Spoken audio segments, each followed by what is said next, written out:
Hello बच्चों, so let's understand this question. The question is asking read the following extract or sources carefully and answer the following question.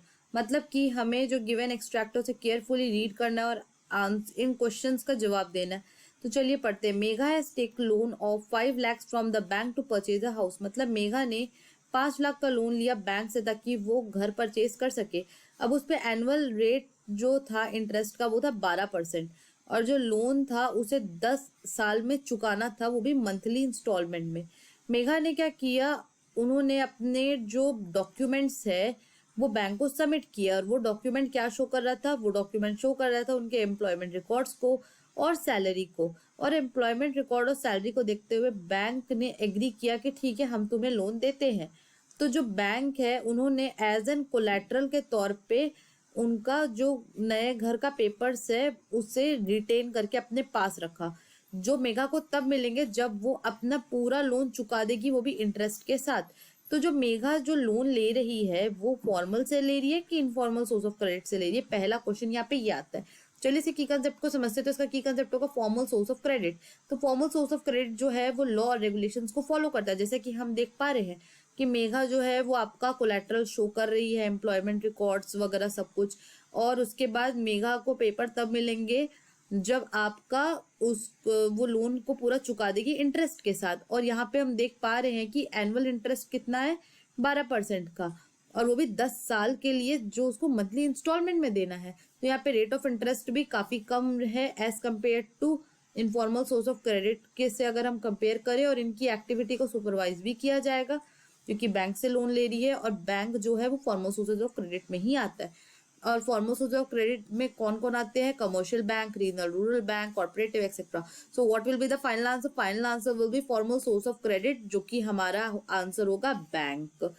अगला क्या है, अगला question यहाँ पे है कोलैटरल. तो कोलैटरल में अगर हम बात करें तो यहाँ पे की कंसेप्ट हो जाएगा कोलैटरल. तो ये एक टाइप का एसेट्स होता है जो कि बोरोवर के पास होता है, जैसे कि व्हीकल हो गया, लाइफ स्टॉक हो गया. वो एज अ गारंटी के तौर पे यूज करता है लेंडर को जब तक कि लोन रिपे नहीं हो जाता है. अगर जो बोरोवर है वो आपका लोन को पे नहीं कर पाएगा तो लेंडर के पास पूरा हक बनता है कि वो उस एसेट को सेल करके कोलैटरल से पैसे ऑब्टेन करे. जैसे कि अगर हम यहाँ पे केस देखें मेघा का, तो मेघा को उसके जो नए घर के पेपर्स है वो तब मिलेंगे जब वो अपने पूरे लोन को चुका देगी इंटरेस्ट के साथ. तो उसे एज एन कोलैटरल रखा है बैंक ने. तो अगर मेघा पूरे पैसे नहीं चुका पाती है तो बैंक को पूरा हक रहेगा कि वो मेघा के नए घर को ले ले और एज ए नीलामी के तौर पे भी वो पेश कर सकता है अगर मेघा ने पैसे नहीं दिए तो. अगला क्वेश्चन है यहाँ पे कि identify the term. It comprises of interest rate, collateral, documentation requirement and the mode of payment. तो चलिए देखते हैं इसका आंसर क्या होगा. तो इसका आंसर होगा, इसका की कंसेप्ट होगा टर्म्स ऑफ क्रेडिट. तो यहाँ पे आता है interest rate, collateral, documentation requirement और जो मोड ऑफ रीपेमेंट है. इन सबको मिला के एक टर्म बनता है, इसको हम लोग बोलते हैं terms of credit. Interest rate की बात करें तो ये वो रेट होती है जिसमें बोरोइंग और लेंडिंग लोन्स डिसाइड होती है. कोलैटरल जिसे दिखा के हम लोन लेते हैं.